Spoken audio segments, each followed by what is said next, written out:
The stranger at the river. Mbale was a quiet village hidden behind tall trees and long dust roads. It was the kind of place where everyone knew everyone and no secret stayed hidden for long. But something changed the day a stranger arrived. It was early morning. The cock had just crowed. Mama Nnenna was walking to the stream to fetch water when she saw him. A tall man, dark-skinned, his eyes sharp like a hawk. He wore a brown wrapper and held a walking stick carved with strange symbols. He stood still at the riverbank, staring at the water like he was talking to it. Mama Nnenna's heart jumped. She quietly hid behind a tree, pecking. Then the man bent down and whispered something to the water. The wind blew, the leaves shook. And just for a second, Mama Nnenna heard it. A voice from the water whispered back.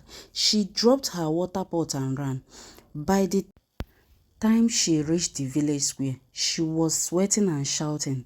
"I saw a man talking to the river." The water answered him. People gathered. Papa Ejike, the village elder, stepped forward. His face turned pale. "Did you say the water answered him?" Mama Nnenna nodded, her hands shaking. Papa Ejike closed his eyes and whispered, "It has begun again." "What has begun?" The villagers asked. But Papa Ejike said nothing. He turned and walked away fast. The villagers were confused. Only one person knew what was coming, and he was too afraid to say it.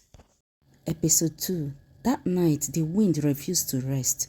It wrestled through the mango trees, shaking windows and doors.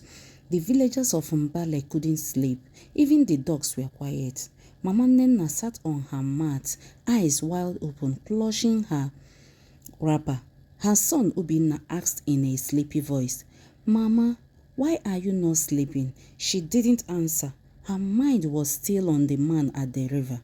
Meanwhile, at the elder's compound, Papa Ejike was searching through an old wooden box.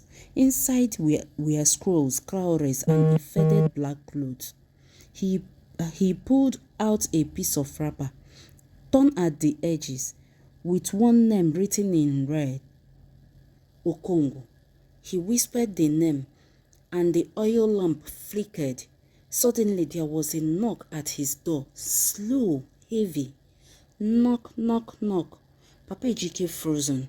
"Who is there?" No answer. He picked up his staff and walked slowly to the door. When he opened it, no one was there, only a single feather lying on the ground, black, long, still warm. He picked it up carefully, whispered to himself, "He has returned." The next morning, rumors spread fast. The children told stories of hearing whispers at night. Someone said they saw shadows dancing near the river. Another claimed her baby laughed in her sleep and called a name she had never taught him. Mbale village was no longer at peace. At the market, Ijoma, the palm wine seller, said, "It is the curse again."